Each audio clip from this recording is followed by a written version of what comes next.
नमस्कार दोस्तों, welcome back to my channel Green Line Investments. साथियों, आज एक ऐसे सेक्टर के बारे में बात करेंगे जो किसी भी कंट्री की ग्रोथ को डायरेक्टली या फिर इनडायरेक्टली अफेक्ट करता है और बहुत हद तक बहुत मेजरली इफेक्ट करता है। साथियों, किसी भी कंट्री की डेवलपमेंट, चाहे वो अमेरिका की डेवलपमेंट हुई हो पिछले 100 सालों में, चाहे वो अभी इंडिया जिस फेज़ में है, हम डेवलपिंग से डेवलप्ड कंट्री की तरफ जा रहे हैं, और जितनी भी डेवलपिंग कंट्रीज़ हैं साथियों, उसमें मेन रोल अगर देखा जाए, आप स्टडीज़ भी, आर्टिकल्स भी पढ़ सकते हैं इसके ऊपर, वो इंफ्रास्ट्रक्चर के ऊपर होता है साथियों। अगर किसी भी जगह का इंफ्रास्ट्रक्चर, किसी भी देश का इंफ्रास्ट्रक्चर अच्छा होता जाएगा, तो ऑब्वियसली जो उसके आसपास के सेक्टर्स हैं, वो उससे कहीं ना कहीं डायरेक्टली या इनडायरेक्टली लिंक्ड होते हैं साथियों। और इंफ्रास्ट्रक्चर में जो मेन सेक्टर होता है साथियों, दैट इज़ सीमेंट सेक्टर। क्योंकि जितनी भी इंफ्रा डेवलपमेंट होती है उसमें और बहुत से मटेरियल्स यूज़ होते हैं, बट जो उसकी बैकबोन होती है साथियों, जो मेन मटेरियल यूज़ होता है किसी भी देश की इंफ्रा डेवलपमेंट में, चाहे आपके पुल्स बनने हैं, चाहे बिल्डिंग्स बननी है, चाहे ऑफिसेज बनने हैं, उसमें सीमेंट सेक्टर का बहुत बड़ा रोल होता है साथियों। तो ऑन द होल आप कह सकते हैं कि जैसे आप मान लीजिए, आप किसी सिटी में या कंट्री में रहते हैं, वहाँ पे सपोज जैसे आज हमारी जितनी भी कंट्री में, इंडिया में स्टेट्स हैं, उन स्टेट्स में आप देखें डे बाय डे जैसे जैसे डेवलपमेंट होती जा रही है, या ईयर बाय ईयर जैसे जैसे फ्लाईओवर्स या एक्सप्रेसवेज बनते जा रहे हैं, तो कम्यूटिंग बहुत ईजी होती जा रही है। एक जगह से दूसरी जगह जाना, जहाँ 5 घंटे लगते थे या 10 घंटे लगते थे, वो डिस्टेंस हाफ या वन थर्ड होता जा रहा है साथियों। कहीं ना कहीं डिस्टेंस कम होने की वजह से ट्रैवलिंग टाइम बच रहा है, फ्यूल बच रहा है, आपके ट्रांसपोर्ट चार्जेस जो हमारी इंडस्ट्री होती है उसके ट्रांसपोर्टेशन चार्जेस कम होते हैं साथियों। अच्छी रोड्स बनने से, अच्छा वे ऑफ ट्रांसपोर्टेशंस बनने से, तो ये सब खर्चे कम होते हैं। इवन जो आप, एक छोटे छोटे एग्जांपल मैं आपको दो तीन दूंगा। जैसे आप समझ लीजिए, आप दिल्ली से मुंबई जा रहे हैं, और वैसे आप बाय रोड जाते थे तो आपको 20-22 घंटे लगते थे। तो अब अगर मान लीजिए कल को जब ये हाईवे पूरी तरह से बन जाता है और आप दिल्ली से मुंबई जा रहे हैं और आप 10-12 घंटे में पहुंच जा रहे हैं वहाँ पे। एक एग्जांपल दे रहा हूँ साथियों, एग्जैक्ट फिगर्स मैं आपको नहीं बताना चाह रहा, बट एक एग्जांपल दे रहा हूँ कि ट्रैवल टाइम आधा होने से, अब जैसे आप किसी, मान लीजिए आसपास हिल स्टेशन है, और आप पहले, जैसे दिल्ली से देहरादून हाईवे की अभी बात हो रही थी पीछे मीडिया में बहुत ज़्यादा, तो दिल्ली से देहरादून पहले लगता था साथियों 5 घंटे, अब वो कह रहे हैं कि 2 से ढाई घंटे लगेंगे। तो ऑब्वियसली जो देहरादून है या जो मसूरी जैसे हिल स्टेशंस हैं, उनका टूरिज्म बढ़ेगा, टूरिज्म बढ़ेगा तो वहाँ के लोगों का भी जो व्यापार है वो इंक्रीज होगा। तो कहीं ना कहीं ये सब चीज़ें आपस में जुड़ी होती हैं साथियों। इंफ्रा डेवलपमेंट से, जैसे रेलवे सेक्टर आप देखें, रेलवे रेलवे इंप्रूव हो रही है डे बाय डे, तो जो लोग नहीं भी ट्रैवल करते थे या जो लोग फ्लाइट्स प्रेफर करते थे, वो भी रेलवेज ज़्यादा प्रेफर करेंगे, और रेलवे को भी उससे इनडायरेक्टली या डायरेक्टली बेनिफिट होगा। सो जितना ये सुविधाएं बढ़ती जाएंगी, जितना ईज ऑफ ट्रांसपोर्टेशन होता जाएगा, उतना ही कंट्री की डेवलपमेंट डायरेक्टली या इनडायरेक्टली वे में बढ़ेगी साथियों। जैसा भी इसमें दिखाई, भी आप इस आर्टिकल को पढ़ें, cement sector set for 30 to 80% profit search. Cement producers are poised to report substantial profit increase for the June quarter, driven by the improved prices and volume, particularly in East and South India. कहीं ना कहीं साथियों, अभी तो ये मतलब ये east and south India के ऊपर ये आर्टिकल है कि वहाँ पे कहीं ना कहीं इसकी जो वॉल्यूम्स हैं या जो क्वांटिटी ऑफ ऑर्डर्स हैं वो बढ़ने की वजह से, और इनके कहीं ना कहीं जो रॉ मटेरियल है उसके प्राइसेस कम होने की वजह से सीमेंट सेक्टर को का मुनाफा बढ़ सकता है। बट आप देखें तो अभी ये, मतलब अभी तो ये सिर्फ ये हो सकता है कि रॉ मटेरियल सस्ता हुआ हो सीमेंट बनाने का, उस वजह से भी जो मार्जिन्स हैं इंप्रूव हुए हों कंपनीज के, और डिमांड तो ऑब्वियसली धीरे धीरे बढ़ ही रही है। तो और आने वाले टाइम में जैसे जैसे इंफ्रा डेवलपमेंट्स आती हैं, जो आप खुद भी सेंस कर सकते हैं इस चीज़ को, जैसे जैसे बढ़ता जाएगा आपके सीमेंट की डिमांड बढ़ती जाएगी। क्योंकि आप देख रहे हैं कहीं ना कहीं एक्सप्रेस वेज या रोड्स भी आजकल कंक्रीट की ज़्यादातर बन रही हैं। तो कंक्रीट, और इवन बिल्डिंग्स में भी आप देख रहे हैं कंक्रीट की ब्रिक्स यूज़ होती हैं आजकल, अदर देन रेड ब्रिक्स। मतलब वो धीरे धीरे एक शिफ्ट आ रहा है, थोड़ा सा मटेरियल चॉइस जो है वो चेंज हो रही है धीरे धीरे बिल्डर्स की भी। तो कहीं ना कहीं सीमेंट सेक्टर को इसका बहुत फ़ायदा आने वाले टाइम में हो सकता है साथियों। साथियों, आज जो मैं स्टॉक लेके आया हूँ, एक स्मॉल कैप कंपनी है। आपको मैं इसको छोटी छोटी चीज़ों की नॉलेज देने की कोशिश करूँगा। वो इन्वेस्ट करना है नहीं करना, वो आपका अपना डिसीजन है। मैं आपको सिर्फ एक नॉलेज पर्पज़ के लिए थोड़े थोड़े पॉइंट्स बताऊंगा, जिससे कुछ ना कुछ पॉइंट्स, मेरे हर वीडियो में आपको एक ना एक एक्स्ट्रा पॉइंट ज़रूर मिलेगा, ऐड ऑन होगा जो आपके नॉलेज बैंक में साथियों। स्मॉल कैप कंपनी है, सीमेंट एंड सीमेंट प्रोडक्ट्स के अंदर है। 1993 से कंपनी जो है वो 1993 में इनकॉर्पोरेट हुई थी। और बेसिकली हाउस बिल्डिंग मटेरियल और ये बेसिकली जो इसके सीमेंट्स आते हैं साथियों, जो बिल्डिंग मटेरियल जो है वो ये कंपनी प्रोड्यूस करती है। कंपनी एक बहुत छोटी कंपनी है साथियों। अभी अभी ये सिर्फ इसका स्टॉक प्राइस भी आप देख सकते हैं, मात्र 37.5 इसका स्टॉक प्राइस है, और ये 22 जुलाई का डेटा है साथियों। और कहीं ना कहीं इसके फंडामेंटल्स अभी तो आप देखें तो कंपनी के अंदर बहुत ज़्यादा चेंजेस नहीं आए, बट ये एक टर्न अराउंड स्टोरी आप कह सकते हो इसको, टर्न अराउंड हो रही है साथियों।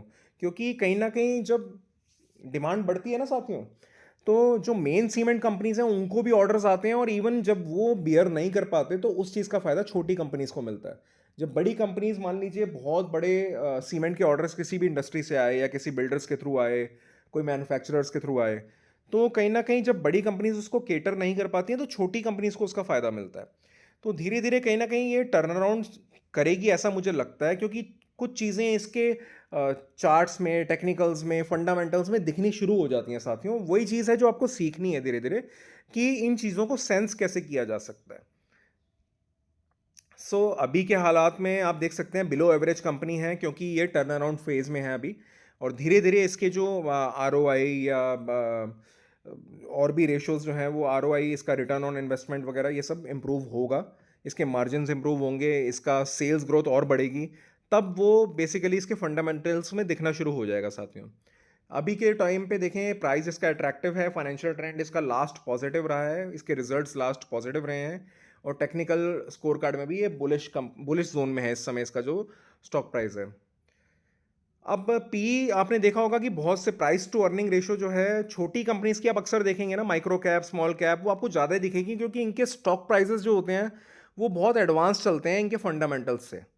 तो क्योंकि छोटी कंपनीज ग्रोथ भी एक्सपोनेंशियली करती हैं जब भी वो करती हैं, तो इनके स्टॉक प्राइस थोड़ा सा इनके फंडामेंटल से आगे चलते हैं, इसलिए इसका पी भी आपको एक्सपेंसिव दिख रहा है। और इंडस्ट्री पी भी आप देखें, इस इंडस्ट्री का जो पी है, एवरेज पी, वो 50 के आसपास है। तो उस हिसाब से आप कह सकते हैं 3 गुना चल रहा है इसका प्राइस टू अर्निंग रेशो। तो कंपनी थोड़ी सी मतलब एज मतलब, क्योंकि P is also one of the factors, आप इसको इंडिकेट कर सकते हैं कि पी ज़्यादा है, बट इसमें और भी बहुत से फैक्टर्स होते हैं साथियों वैल्यूएशन देखने के लिए, सिर्फ पी के बेसिस पे आप नहीं बता सकते, but this is a very important factor out of all of them. ये भी आपको देखना है कि ठीक है स्मॉल कैप कंपनी है तो पी आपको ज़्यादा भी मिलेगी, वैल्यूएशन बहुत और बहुत ज़्यादा रीजनेबल वैल्यूएशन पे स्मॉल कैप कंपनीज बहुत रेयर मिलती हैं साथियों, और स्पेशली जो बहुत आगे डिमांडिंग सेक्टर रहने वाला हो। देख सकते हैं आप FIIs ने भी छोटा सा इसमें स्टेक अपना लिया हुआ है, DIIs ने भी लिया हुआ है, और प्रोमोटर्स की अच्छी होल्डिंग है साथियों, 75% होल्डिंग है। प्रोमोटर्स को पूरा ट्रस्ट है अपनी कंपनी के ऊपर, और कंपनी का फ्यूचर भी बहुत अच्छा है, क्योंकि ये कंपनी जहाँ प्रेजेंट है, this country is a developing country. आगे कहीं ना कहीं इनकी जो डिमांड है वो बढ़नी ही है इस बिज़नेस की। साथियों सेल्स ग्रोथ पिछले 5 साल की देखें 16%, और EBITDA ग्रोथ आप देखें 7.83%, और बाकी आप प्लस शेयर्स कोई भी नहीं है, जो कि बहुत अच्छी बात है, प्लस शेयर्स नहीं है कुछ भी। मैं मोटी मोटी वैल्यूज़ बताऊंगा साथियों, मैं बहुत ज़्यादा आपको ये सारी रेशियोज एंड ऑल इसमें उलझाना नहीं चाहता हूँ, कि और बाकी डिटेल स्टडी आप खुद कर सकते हैं, बट जो मोटी मोटी चीज़ें देखनी होती है साथियों वो मैं आपको सारी समझाऊंगा। प्लस शेयर्स नहीं है, इंस्टीट्यूशनल होल्डिंग्स हैं, ROCE एवरेज जो है वो बहुत अच्छी है, ROE की भी बहुत अच्छी है, और ये आने वाले टाइम में और इम्प्रूव होगी साथियों। आप शेयर होल्डिंग पैटर्न से समझ सकते हैं, अब जो FIIs हैं, म्यूचुअल फंड्स हैं, या DIIs हैं, इनके पास साथियों बहुत हमसे कहीं ज़्यादा सोर्सेज होते हैं किसी भी कंपनी के बारे में पता करने के लिए। हालांकि बहुत छोटी क्वांटिटी है अभी इनकी इस कंपनी में, बट जैसे जैसे कंपनी के फंडामेंटल्स इंप्रूव होंगे, मार्केट कैप इंप्रूव होगी, तो इनकी होल्डिंग्स भी धीरे धीरे इस कंपनी में बढ़ेंगी साथियों। अभी के टाइम पे देख के ऐसा लगता है। मेजॉरिटी शेयर होल्डर्स आप देख सकते हैं कि प्रोमोटर्स ही हैं इसमें, प्लेस्ड है नहीं कोई भी शेयर। FIIs ने भी इसमें अपना स्टेक लिया हुआ है, म्यूचुअल फंड एक स्कीम में ये और एक स्कीम ने इसमें इन्वेस्ट किया हुआ है।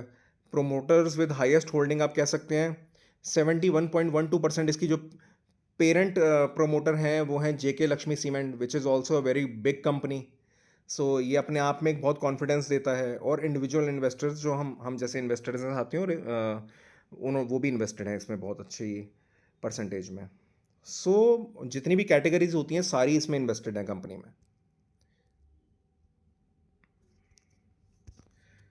सो नेट सेल्स ग्रोथ आप देख लें, स्टैंड अलोन नेट प्रॉफिट आप देख लें, ईयर ऑन ईयर आप देखेंगे इसकी नेट सेल्स में, ऑपरेटिंग प्रॉफिट में कहीं ना कहीं ग्रोथ दिख रही है साथियों। सो आने वाले टाइम में वो आप बेसिकली आप वैसे भी देख सकते हैं कि अगर आप एज अ कॉमन मैन भी देखें तो इंफ्रा कंपनीज आने वाले टाइम पे, चाहे वो पाइप कंपनीज हों, एस्ट्रल पाइप्स, या चाहे वो स्टील कंपनीज हो, जो भी इंफ्रास्ट्रक्चर रिलेटेड कंपनीज होंगी साथियों, वो बहुत अच्छा करेंगी इंडिया में अभी आने वाले 10 साल में। रियल एस्टेट भी बहुत अच्छा करने वाला है।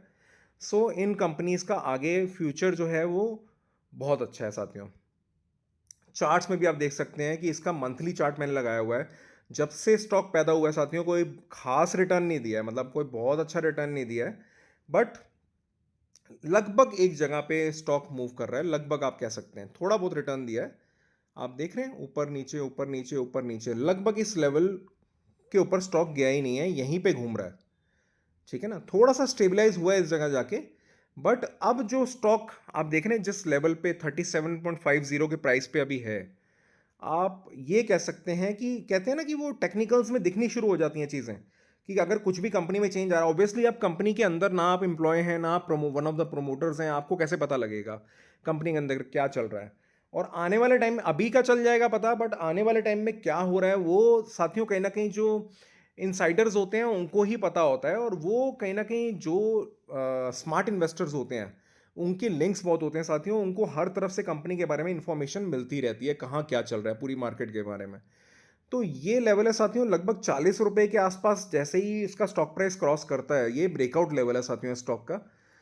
सो ये यहाँ से मुझे ऐसा लगता है साथियों लगभग 100 रुपए का प्राइस पे ये इसका टारगेट बनता है। ये मैं सिर्फ नॉलेज पर्पस के लिए शेयर कर रहा हूँ, ऐसा कुछ नहीं है कि मैं आपको कोई टारगेट प्रेजेंट कर रहा हूँ कि हाँ भाई आप यहाँ बाय कर लीजिए 100 रुपए के लिए, टारगेट के लिए, ऐसा कुछ नहीं है साथियों।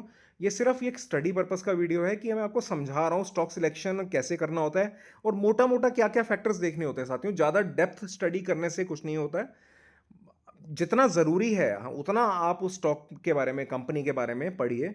आप इंटरनेट से देखिए, गूगल से देखिए, कुछ जो कहीं थर्ड पार्टी एडवाइजर्स होते हैं आप उनकी हेल्प ले सकते हैं कि वो क्या पब्लिश करते हैं। आप स्क्रीनर की हेल्प ले सकते हैं कि कंपनी का डेटा क्या समझा रहा है। तो मोटा मोटी मतलब आप ये कह सकते हैं कि एक सीमेंट एक ऐसा सेक्टर है साथियों जो मुझे लगता है पर्सनली आने वाले 5 से 7 साल में बहुत अच्छा करेगा। और आप इसमें अगर आप इन्वेस्ट करना चाहते हैं अपने, सबसे पहले तो आप अपने फाइनेंशियल एडवाइज़र से पूछेंगे, या किसी और, अगर आपका कोई पर्सनल एडवाइज़र नहीं है, किसी फाइनेंशियल वेबसाइट्स होती हैं आप उनकी हेल्प लीजिए कि किस स्टॉक में हमें कब बाय करना चाहिए, कब सेल करना चाहिए, कहीं ना कहीं गाइडेंस के लिए। और एजुकेशन पर्पस के लिए आप यूट्यूब के वीडियोस देखिए जहाँ पे हम आपको समझाते हैं कि क्या क्या फैक्टर्स देखे जाते हैं साथियों। सो आप कहीं ना कहीं इसमें परचेज इसको कर सकते हैं, बट आप बहुत बड़ी क्वांटिटी में परचेज मत करिए, आप छोटी सी क्वांटिटी में करिए। आप पहले कंपनी को दिखाने दीजिए कि आगे वो कैसा परफॉर्म करती है। अगर इसके फंडामेंटल्स और इम्प्रूव होते हैं विद टाइम, तो आप ऑब्वियसली आपको कॉन्फिडेंस खुद आएगा कि कंपनी अच्छा कर रही है, तो आप धीरे धीरे अपना स्टेक इसमें बढ़ा सकते हैं। बट एट द मोमेंट आप एक छोटा सा स्टेक इसमें लेके रखिए स्टडी पर्पस के लिए, और फिर देखिए कि कंपनी में क्या हो रहा है आगे, और इसके शेयर प्राइस में कैसे ग्रोथ होती है, कंपनी के फंडामेंटल्स कैसे ग्रो करते हैं। तो इस इन्हीं चीज़ों से ही साथियों आपको सीखने को मिलता है। आशा करता हूँ कि जो भी मैं नॉलेज दे रहा हूँ वो कुछ वैल्यू एडिशन आपकी लाइफ में कर रही है, आपके नॉलेज बैंक में कुछ ना कुछ ऐड हो रहा है साथियों। और मैं इस तरीके के वीडियोस ही आगे भी अपने चैनल पे लेके आता रहूँगा। और कोशिश करिएगा साथियों, आप किस सिटी से हैं, थोड़ा अपना इन्फॉर्मेशन आप मेरे से शेयर करिएगा कमेंट बॉक्स के थ्रू। तो मैं कोशिश करूँगा कि जहाँ के भी व्यूअर्स मेरे ज़्यादा हैं वहाँ के बारे में आपको, और सेक्टर्स के बारे में भी, जैसे रियल एस्टेट हो गया या कमोडिटीज़ के बारे में, या मतलब और भी डिफरेंट एरियाज ऑफ इन्वेस्टमेंट के बारे में मैं आपको कुछ कुछ जो नॉलेज मुझे है जिस लेवल की, मैं आपसे शेयर कर सकूं। तो अभी के लिए इतना ही साथियों। So thank you so much for your time, आपने इतना वैल्यूएबल टाइम दिया वीडियो देखने के लिए। एंड अच्छा लगे तो आप चैनल को सब्सक्राइब करिएगा, वीडियो को शेयर करिए, लाइक करिए, जो किसी के काम आ सके। और thank you so much, thank you so much साथियों।